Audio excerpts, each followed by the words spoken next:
Hello, everybody. Jan Rutherford here with Self-Reliant Leadership. This is our 10th LinkedIn Live interview, and I'm really happy to have my very good friend, Lita Citrone, with us today. And for those of you who don't know Lita, she's the author of Reputation 360. It's really about personal branding. She wrote a book on engaging with veteran talent for employers. She wrote Your Next Mission to help veterans with their transition. And now her latest book is Success After Service. Comes out October 27th, and it's about the job search and career. So that's what we're going to talk about with Lita today. And I did a little bit of research on Lita as well. She actually has 8 courses on LinkedIn Learning. And I added up how many people, how many views those 8 courses have had. And I don't know if even Lita knows this. It's over 939,000 views of her courses. So almost 1 million people have watched what she's written and said about personal branding and veteran transition. So I am thrilled to bring my friend Lita to the show. Welcome, Lita. Thank you. Yeah, I wasn't going to add those numbers up. I don't do that kind of math. Thank Well, you. I mean, are you surprised that it's that high? That's a big number. It is. It absolutely is. I mean, I think what LinkedIn has done with the learning platform is just such a testament to online content in general. But I'm kind of surprised that the courses have that much followership. So thank you for Yeah. that. You've made my day. Yeah. Well, I added mine up, and they weren't nearly as high. Well, I've been at it a little longer than you, Jan. Yes, you have. And again, 8 courses. For those of you that have a premium membership, you can go out there and see those. And those that don't, I think you can still get 30 days free. They offer that. And if Yep, you're a veteran, you get a year, but that's right. If you're a veteran, you get a year. So, Lita, let me ask you, and I'm going to zoom in on us here sure. so everybody can see you. So you've written all these books, and then you started working on this one. I think it was 18 months, 2 years ago, Success After Service. So Mhm. you've been at it. Tell us how it's different than Your Next Mission, how this book's different. Well, and that's a fantastic question to jump off from because it was really important to me that it is different. Your Next Mission, a personal branding guide to the military to civilian transition, which is the full title, really does unpack the whole concept of personal brand, right? Who are you? Mhm. How do you want to show up in the world? And how are you going to manage and build perception and reputation for the assets that you bring? It's a concept that really isn't talked about in military transition. And so when I wrote that book, it went just crazy in terms of sales and reach and impact. And it still continues to do really well. And I'm super proud of it. Success After Service isn't really the focus on personal branding. It's really the idea of how do you Mm. create a roadmap for somebody who may be 18, 24 months out from separation, all the way till about 3 years post separation, because so Mhm. much happens in that time frame that it's the job search, it's career planning, it's a Right. little bit of personal branding, but it's the focus isn't personal branding. Right. And when you started the book, of course, we weren't in the middle of a pandemic. And so a lot of the advice was about, yeah, I'm sure, is about getting out there and networking and figuring things out. Um, what knowing what you know now, what would you have inserted in there that maybe didn't get put into the book because we weren't in the middle of a pandemic? I actually asked the publisher that question of, Mm. we were putting the book into production in the spring, and the idea was, do we unpack the certain chapters and rework them? But actually, things like Mm. virtual interviewing and phone video meetings, all of that is covered. Yeah, the body Good. language section of how to shake hands and make good eye contact, that's going to be different if you're doing it through a computer. But the concepts are still the same. You're still going to apply an interview for jobs and use networking to build those relationships. You just might not have the chance to meet people in person for coffee. Yeah. One thing, I don't know if you can tell, but I am not sitting as I'm talking. Right. I got my little $200 stand-up desk here that I prop up, and I find that if I'm presenting to a group, a workshop, if I'm standing up, I'm a lot more animated. I can use gestures. I feel like, I can speak from here, not just here. Right. I'm just wondering, is that something that you think, when people are interviewing, that they shouldn't be sitting down or doing one of these, do you have any video etiquette advice Oh, I for have people? loads of video etiquette. I actually was just teaching a workshop this morning about communication and presenting, and we're training people on virtual presenting, knowing that, hopefully we'll go back to in person. And one of the questions that came up was exactly what you said. If I'm standing, I have more energy and I can express myself. My challenge with that is, because you've seen me on stage, I move around a lot. And my hands fly in and out of the camera lens. So I actually find that when I sit, I channel all the energy into my facial expressions and the energy of my voice, as opposed to letting it sort of dispel by moving around the room. My little webcam is not going to follow me like an audience would if they were in person. But I think one of the biggest things we see with virtual interviewing or even onboarding and working is making sure that your background is clean. I had a call with a client, and in their background was a whiteboard that had all of their prospecting information, so I could see who they were targeting, what the value of that engagement was. And I said to them, "You're." All your proprietary information is back there. I've seen kids, diaper pails in the background, beds that aren't made. And really, in this day and age, that's kind of the first place to start with.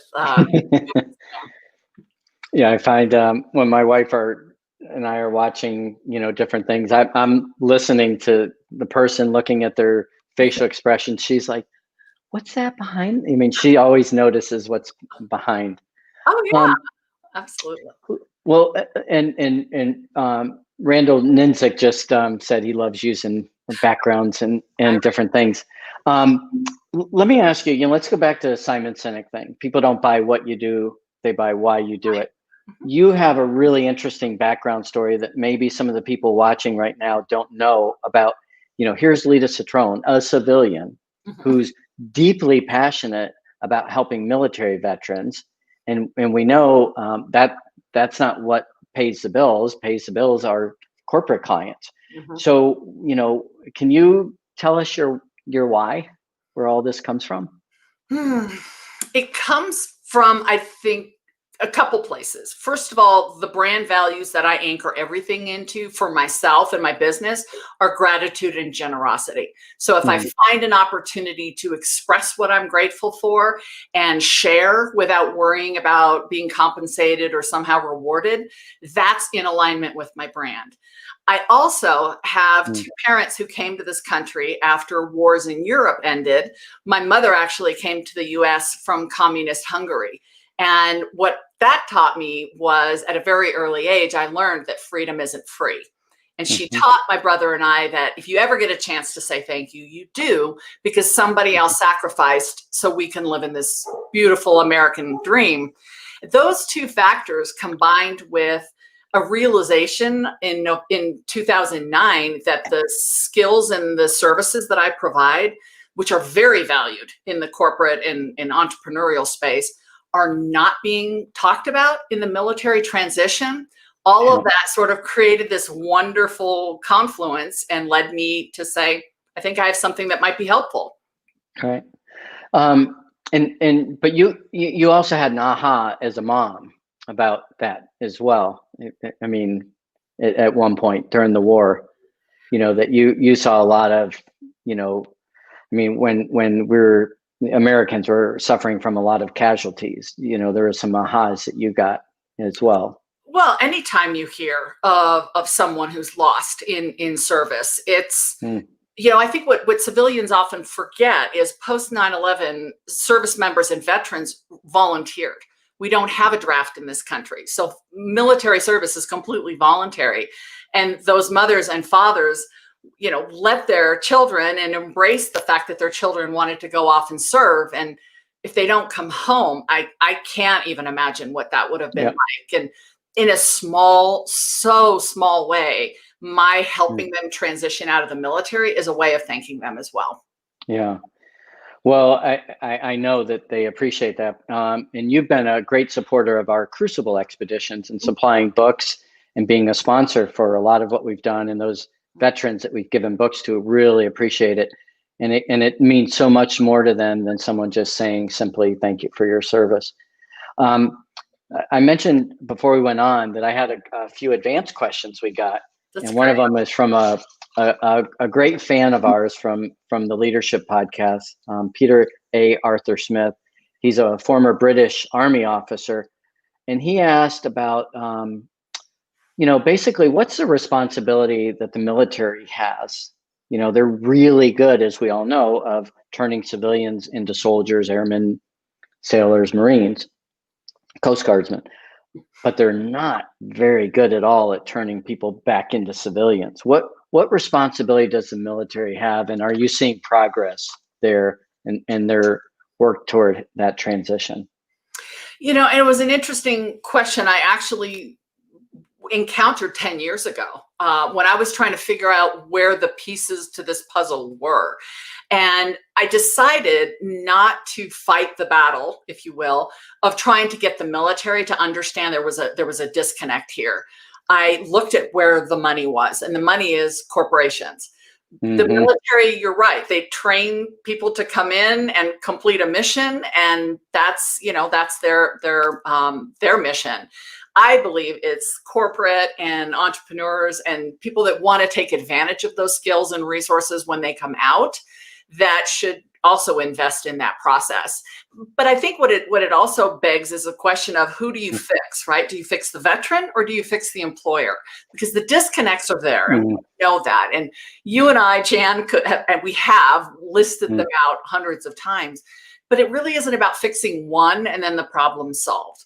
My approach has always been, if I help the military service member understand their value proposition, clearly be able to create value that is appealing to that employer, and then they're more empowered to have a better conversation. At the same time, if that employer sees what the military veteran brings into the workforce and gets past some of those implicit biases and misconceptions, now we're leveling the playing field.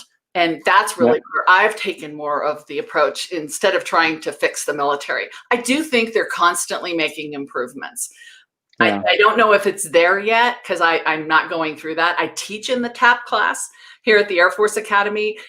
I don't really want to judge that. I just know that I'm one person trying to make a difference, and I think it's working. and for those that don't know, TAP stands for a military acronym. Program. Yeah. But say again. Transition Assistance Program. Right. Okay. Thank you. Yeah. Yeah. Part of the challenge, I think, I'm going to get your opinion on this. When I'm coaching executives, one of the first questions we start with, because let's face it, everybody is in transition. I don't care if you're a 68-year-old CEO, you're thinking about the next thing. Mm-hmm. One of the questions that I ask those executives is, what do you want? And that's a hard question. I wonder out loud to you, is that one of the hardest questions that veterans need to answer right up front? Because I see a lot of them being very opportunistic. Who will hire me, instead of them being very intentional and saying, well, this is the life I want to live. These are the people I want to work with. This is the kind of work I want to do. Do you see that? Or is there a little bit of cart before the horse sometimes? Interesting question. It relates definitely to the book, because in the book, I map out, right? What do you want financially? What do you want for your family? What do you want for your career? What do you want spiritually and emotionally? Making sure that your career path aligns with all of those. So I don't know if the man or the woman leaving the military who grabs the first job and says, okay, I don't have to worry about transition now, if they're doing it because they're opportunistic or because they're not used to this concept of choice. And one of the things I teach in my transition program is that choice to a civilian is everything. We live for choice because choice is power. It means I'm choosing my clients. I'm choosing the places I show up. I'm choosing how I dress for those opportunities. But if you're coming out of a military culture, which doesn't necessarily promote independent choice and all of that, then all of a sudden we're telling you, thank you for your service. Now go out and choose what you want to do. And you're right, asking what do you want is often hard, but also the why questions, to your reference back to Simon Sinek. I find that most of the men and women in my programs get most uncomfortable when I start talking about who they are as individuals, who they are as personal branding. Yeah, and the values and knowing that we're all in this, this merry-go-round that is going to stop for each one of us. What do you want it to matter? How do you want it to matter? That's when it gets tricky because, again, it's just concepts that they just haven't been exposed to. Yeah, when we spoke to General Dempsey, he had the best, simplest advice, and he said, you joined the service because you wanted to make a difference. You're passionate about something. So the biggest mistake you can make is to go out and do something you're not passionate about. And I thought that was interesting. Hey, I wanted to throw up a couple comments we've gotten. Sure. This is from Randall, and he says, as a retired military member, thank you for your service. The focus is on retention, re-enlistment, not re-entry to civilian world. Hey, Randall, you say this might not sit well. I think most people would probably agree with you. Again, my opinion and my bias is a lot of the people that are helping with transition are people that haven't been out in the business world or the corporate world. So that's kind of tough. Then we've got another comment here from David Ortiz, who's a veteran and running for office there in Littleton, Colorado. He's a past guest on this show. And he said the only role the DoD should play is working with the ACE, which is interesting. You have an opinion on that, Lita? Well, it's I think what David's getting to is the idea that you can have all of this military experience that doesn't transfer across, right? So for instance, someone who was a medic in the Army who wants to, go into nursing school or go into medical school isn't able to transfer a lot of that credit across. And we have to start looking at real world experience. Oftentimes what somebody will see in a battlefield or even in a military, high stress situation is going to be leaps and bounds, which you're going to learn in a classroom. But how do we map those so our men and women coming out can enter the workforce or enter education at a more equitable level? Yeah, well, and I can say, I'll share this with the audience and David, and this is a long time ago, decades ago. But when I got out and went to college, I remember I had, I think it was 12 hours of CLEP credit, college level entrance program. And then I had they gave me 17 hours of credit toward being a Green Beret medic. So I basically was able to finish college in 3 years, which meant I was able to get back into the Army as an officer in the workforce, making money and not spending time in college, and to accelerate that. And again, I don't know if those same opportunities, but I can tell you, I had no GI Bill. I was in that really, crappy period between Vietnam and today, and there is nada. So, well, let me ask you, as you work with a lot of people, what do you think is the biggest mistake, people are making as they're transitioning out? And I wonder if you can answer it in a couple ways. Okay. The biggest mistake they make before they get out, and the biggest mistake they make in the first year or two of their transition. So before they get out is underestimating what it will look like to actually leave the military. And that's for someone who's served 4 years or 34 years, underestimating the length of time that it will take to reintegrate. And I don't just mean find a job, but actually reintegrate. That's one of the mistakes before, but the other one is networking. understanding that if you start building those relationships, and right now we're doing them by computer, we're doing phone calls, but starting to reach out and build relationships before you exit. Some of the best stories in the book really were about folks that had started cultivating and curating really good relationships that once they actually left the military, they were teed up beautifully for entry into positions that weren't even advertised because people knew them and they had a sense of who they were and what they were looking for. After separation, I think one of the biggest mistakes is choosing a job for the wrong reason. And we all get it. If I've got medical bills to pay and my children need food, I'm going to take any job. I'm going to work, retail. It doesn't matter. I'll work in any environment legally, in any environment to provide for my family. But if I have a choice, if I can build a career instead of just get a job, that's a different mindset. And there's so much pressure on the people coming out of the military to just get something. Right. Yeah, now calms down, everybody calms down, but sometimes those aren't necessarily the right choices. Well, let's take that answer into 4 segments, if you don't mind. Into somebody that's getting out as junior enlisted, maybe they're late 20s and they attain the rank of E6. Somebody that's spent maybe 8 years and they get out as a captain. And then you have a senior NCO, like a sergeant major or master sergeant, or a lieutenant colonel or a colonel. I mean, so you have sort of 4 buckets: junior enlisted, junior officer, senior enlisted, senior officer. Do you think do you have different advice for each of those 4 groups? No. I really don't, because each of them are individuals, and that senior person might say, I'm not ready to hang it up. I want to contribute. I want to have a civilian job that's meaningful. And how do I take the assets of what I've done in my career so far and convert them into my next chapter? That young person who might have started to build some skills might still look at at the runway ahead of them and say, okay, how do I take what I've done so far and start to create a path for myself? It starts with you, in a sense of what you want. And it may mature different for somebody who's younger, who hasn't had as much life experience, because whether it's in the military or in a civilian environment, some things come with gray hair, right? And more life experience can start to evolve that thinking. But no, I think either person, and I've coached both. I've coached 3-star generals who are asking the same questions as someone who, is being medically retired early.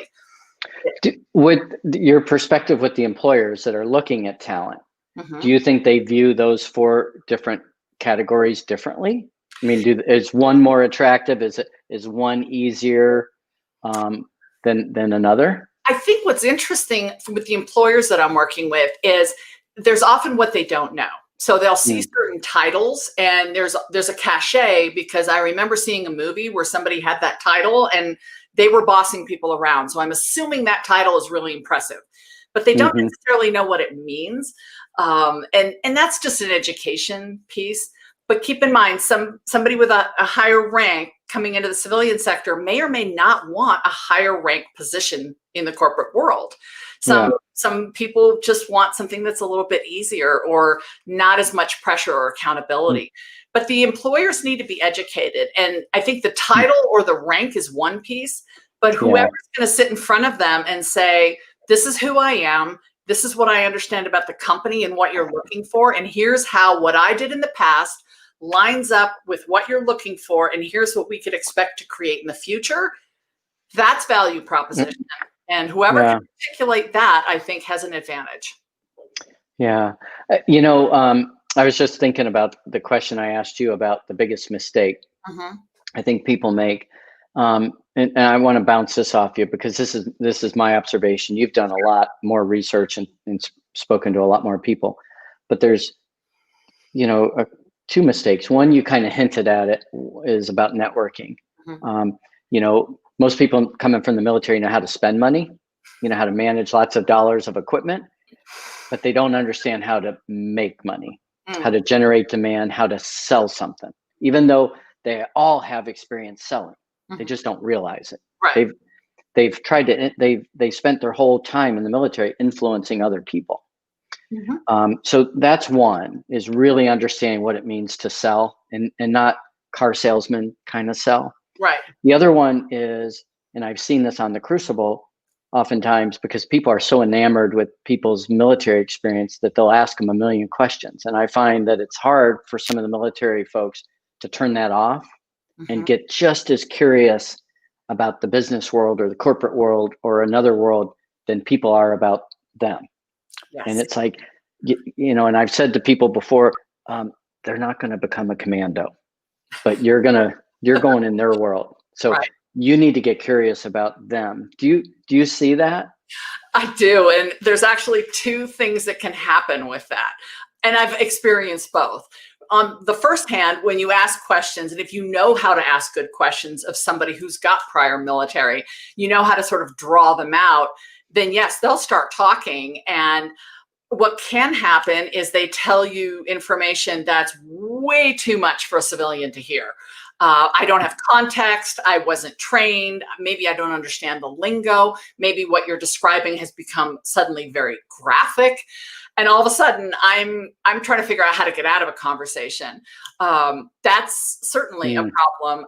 The other one is that I've been part of many conversations. As you know, I've worked very closely with a lot of special operations folks, and we'll sit around and they'll start talking, and then all of a sudden they realize there's a civilian sitting there, and they stop the conversation. So I never know how the story ends. And that's, I'm sure it turned out fine, but you know, that I run into a lot. And it's just a nuance of communication that I teach. You know, make sure you ask the other person about themselves, because your favorite topic will always be you. My favorite topic is me. So if all we're doing is talking about you, then we're not talking about my favorite topic. Right. Who knows what I could share with you if you give me an opportunity to get some airtime, and that could be really valuable. Yeah, I'm laughing because I have seen where, you know, veterans come out on the Crucible and they'll say, ask me anything. Yeah. And the civilian, the executives will say, I really want to know about this. And then about halfway through, you can tell, like, they really didn't want to know this much. Like they're not gonna sleep well. And that it is interesting. We got a, you know, Steve Bain, I think, don't you? From Beyond the Uniform? Yes, podcast. absolutely. So Steve's asking, have you seen any trends in service members utilizing credentialing programs like AF Cool, Army, I'm sure that's Air Force Cool, Army Ignite, et cetera, get professional credentials while on service to help bolster their transition? You know, Steve, that's not something I'm personally familiar with. Jan, are you? Not at all. Sorry, Steve. It's something to look into for us, though. We'll follow up on that. Yeah. Yep. So, you know, we asked about some of the mistakes, Lita, that you've seen. I'm sure your book's got a couple success stories. Let's hear one. And again, we want people to buy the book and buy the book for all. And really, it's not about just buying the book for yourself. What we're hoping that people do is they buy the book and they share it with veterans and actually maybe even mentor. And I'll put a shout out to an example of two fellows in Chicago, Jim Vasilopoulos and Tim Anderson. Both are always saying, hey, are there veterans I can help? Pro bono, 100%. And they do all kinds of things, and, you know, completely unsung heroes. So anyway, that's what we're hoping happens with your book. Well, and I will say too, and I'll tease to this, that we're going to run a promotion where civilians, or anybody actually, can buy the book, and we will take responsibility for distributing it to a veteran who doesn't have the resources to be able to buy it. And that's something I had to work out with the publisher. A lot of people expressed interest, but I think it's going to be a great way that other people can support our military, even if you don't have direct connections. But remind me the question. A success story. Success stories. So one of the things that I love about this book is there are so many stories. I mean, the acknowledgments page on this book is huge. And people like my good friend Jan shared their path. So we have 3 paths sort of talked about in the book. One is the path to employment, right? So you're coming out of the military, you're going to get a job in corporate. We talk about nonprofit and government, but it's really a path to corporate that we focus on. We also have the path from military to education, because we know that a lot of people, as you alluded, Jan, are taking advantage of the GI Bill, perhaps even coming into the market in this time when maybe job opportunities have shifted, and they're using this time to shore up their and upskill their education. So we talk about that path. And then we have the path to entrepreneurship. And Jan, I know you shared your story, which is detailed and chronicled very well in the book. And I'll have to share that with you so you can see what you said. But these are real people who, what is such an honor is they put their name to it. And not all the stories worked out beautifully. Some of them, I've got a Navy SEAL, Chris, who says it wasn't a smooth transition and there was a lot he didn't know. And my client, Doug, who kind of, went into Wall Street right before the market crashed and had to really figure things out after that. But they're all real people who had real experiences that are going to benefit the men and women coming out in the next few years. Yeah. Yeah. Well, and there's people, I mean, what's your thought? Some of the veterans will say to the people that have transitioned years ago will say to people transitioning, they'll say things like, the transition never ends. Mm-hmm. Do you think that's true? I often use that as well, because I think if you think about it like a finite time, then you almost feel like you're done at a certain point. But what if you chose that first job for the wrong reasons, and now it's 3 years later and you're faced with the fact that you're actually transitioning then? What does that do to your outlook? So yeah, transition, as you started off, we're always transitioning. Our careers level up, we pivot, we change. Sometimes things happen, traumatic events happen to our careers. So having a mindset of transition and knowing that if you've got the foundation and the basics, you're equipped to handle what's going to come your way. It's very similar to military training. You're not trained to run every drill in every scenario. You're given enough tools that whatever scenario you're presented with, you have those resources to draw upon. That's really how we have to think about it. Something just occurred to me. We come into the military in a cohort, a platoon, whatever it might be, and you're around people that are going through the same thing you're going through, and that makes it bearable. And I reflect, I never thought about this before, but when I got out, I joined a great company, and they happened to do this experiment. And my little training class was 30 people, and 17 of us were all the same age, 27 years old, all had been military officers. And we were sort of a cohort, and we were all over the country. But I remember thinking, gosh, if other people that I think are really good and I respect made the same decision to go in the same industry in the same company, that's comforting. They're going through the same thing and the same transition. And I never thought about it before, but that's probably had a lot to do with what I would consider a fairly smooth transition, out. And, I've done some mastermind groups with folks, but I wonder, if that's part of it too, is putting people that are headed in the same direction together. You've worked with companies that have military veteran recruiting programs. I mean, are they more successful than others at helping them and incorporating? I think what you're touching on is, how do you take somebody out of an environment that is so family oriented, right? You refer to them as your brothers and sisters. How do you take somebody from that close knit, got your six, I'm here for the environment, and throw them into a corporation where everybody's agenda is different? Veteran recruiting strategies aside, I think the companies that are doing well have employee resource groups that include military, and more of them are doing that. That's where you allow employees to self-identify as prior military. You might have a separate track or include military spouses. You might even include civilian supporters, military supporters, people who don't have a personal connection but want to learn how they can help and embrace their colleagues. that's where they recreate that system of self-supporting, we're protecting each other, we're going through this process. They may not all come in as a cohort in the onboarding process, but at least you're going to find people in the company who might have a similar background or skill set or experience that you had. I can't even imagine what that would feel like if somebody spent that much time in a culture that supportive and suddenly exits that. It has to be very isolating.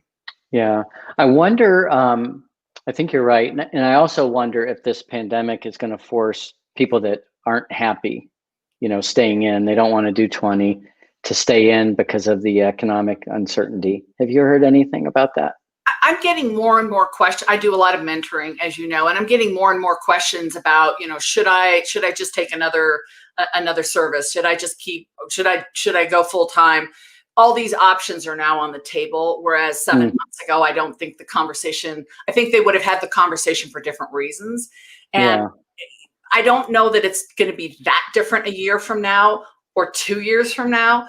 As I often share, there are people, even when the market is great, who can't find a job. And there are people now who are not finding jobs or finding jobs. So, if you've got the right offer at the right time, that's brilliant. But what could you do differently? So maybe if your career path was more linear and now those opportunities have changed, how could you change? How can you look at education? How could you look at doing your work differently to make yourself valuable? Because a lot of us, you and I've talked about this, we've had to look at our business offering, and you and I aren't on stages right now. We're doing virtual programs. We're coaching differently now. So I think that's what many of the service members or recently separated veterans I'm talking to are starting to think about. They know the option is to stay in, but that may not be what they want. Right. We just got, here's Randy, just said, Randall, I don't know if it's Randy or Randall, but Randall, thanks for interacting with us. My firm started a podcast where we interview veterans in the firm and tell our stories, and it's really helped. Again, I'll put a shout out to Beyond the Uniform with Steve Bain and Justin Nassiri. Also, our own podcast, the Leadership Podcast.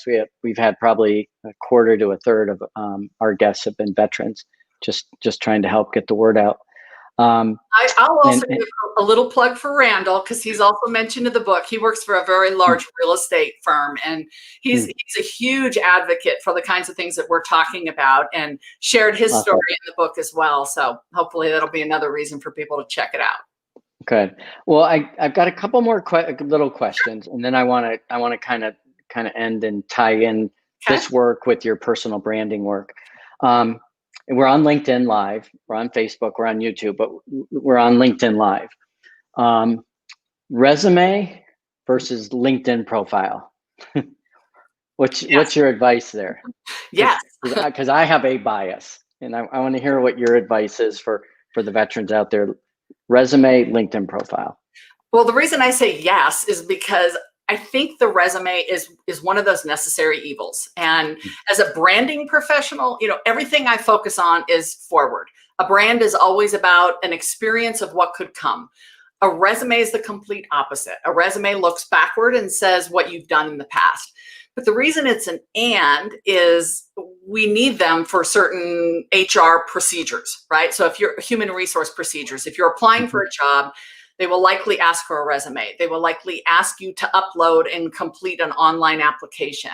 But LinkedIn is like an unbelievable tool. It is not a resume, and it shouldn't be thought of as a resume.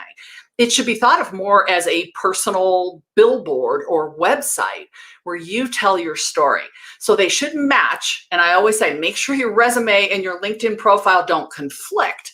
You say on one that you're passionate about social change, and you say on the other what you dream about as project management. Like, wait a minute, they got to match, but they work together. So your LinkedIn profile is where I learn more about who you are as a person, what you're passionate about. Maybe you talk about gaps in your resume, or you explain how what you've done in the military is positioning you for what you're looking for. You can go into so much more detail and add rich media to your LinkedIn profile and connect with people and really showcase who you are. Whereas a resume has certain formats that we have to conform to because of human resource requirements. I'd love to hear your take now. Yeah, well, as a former CEO and somebody that did a lot of interviewing, I really didn't pay attention to the resume. I thought the LinkedIn profile told me much more about how you were engaged, how many connections you had, and as we know, I mean, we basically start at the bottom and go up. Did you go to school? What kind of education? Not because we want to see if you're educated. We want to see drive and ambition and forward momentum. So I always think that's important. And my little pet peeves are having a terrible picture, little things like that, because that's as good as you're going to get. What you put out there at the very beginning in a resume, LinkedIn, that's your best stuff. Anything you're going to offer to the employer is probably a little bit of a notch below, because you're not going to have as much time to make it perfect. And well, so if thinking of the billboard, exactly. Right. Would you put that photo alongside a highway for people to call you and get hired? Probably not. Yeah. So I think that's a big deal. So we've got some input on when you're transitioning out, as that career gets going, and you just touched on a little bit of the branding. How do you see all the advice you've given veterans connecting to all the work you've done, your entire life on this personal branding, reputation management, all those different things? What's the confluence between the two? For me, it's really walking the talk. One of the foundations of personal branding is knowing what your values are and making sure that you have action that maps to that. That's the only way to get credibility. Values plus action equals credibility. And I am living proof that, my values of gratitude and generosity, I have many values, but those are the two that I truly make decisions through. It led me to finding this community that I was able to show my appreciation through the generosity of my training and my writing and coaching. I am rewarded tenfold, but that's not the point. The point wasn't to go in with that. I remember when I wrote Your Next Mission, and my husband said to me, "How many do you plan to sell?" I said, "You know what? If one person's life is changed, that's all that matters." And it really is that way. So I am living proof that if you do listen to your brand and you make an agreement that you will stay true to your values, opportunity shows up. And my corporate clients really appreciate the work that I'm doing with the military. And some of them have come along in the journey and have found opportunities through me. So that's just an added benefit.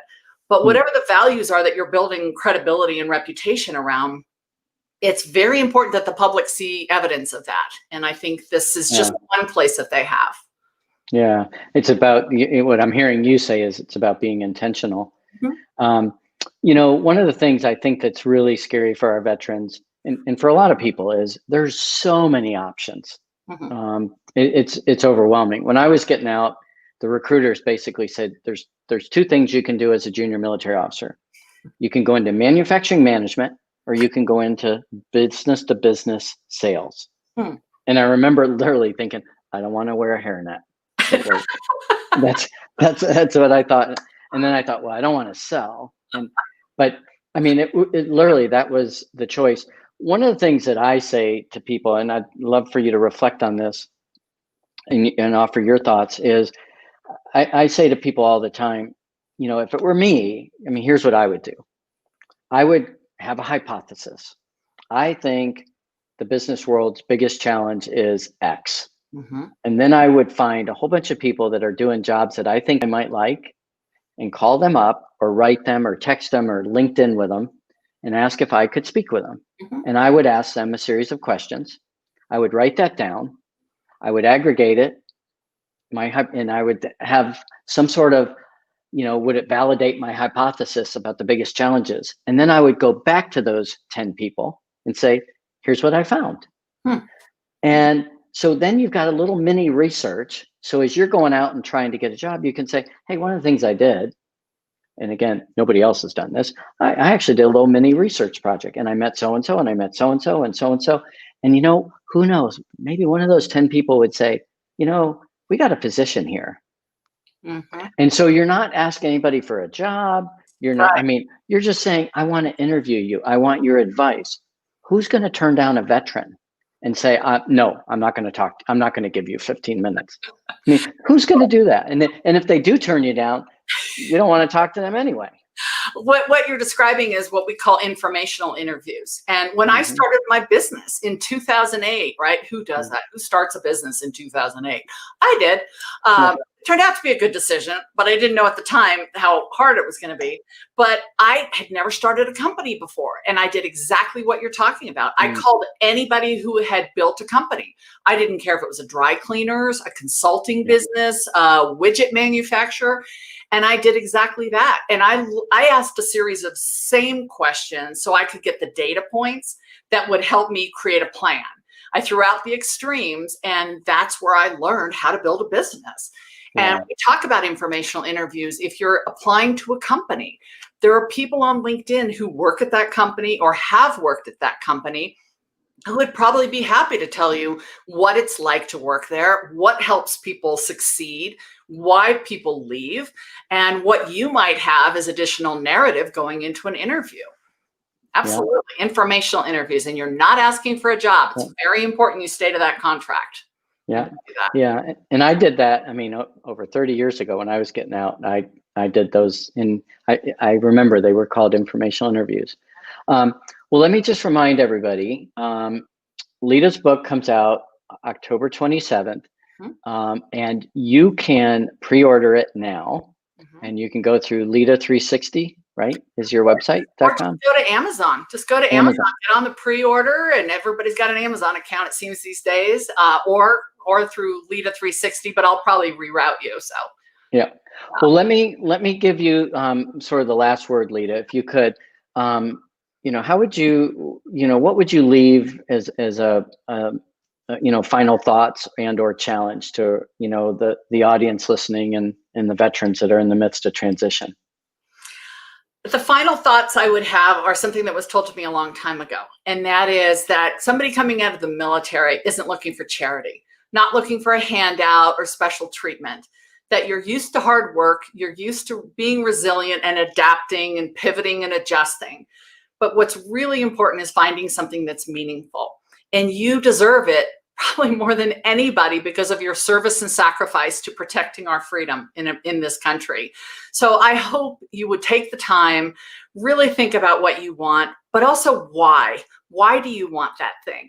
Really take ownership of your transition. There are tons of options out there, but not all of them are right for you. Just because you can do something doesn't mean you want to. So start by thinking about who you are, how you want to show up, and the value you want to create.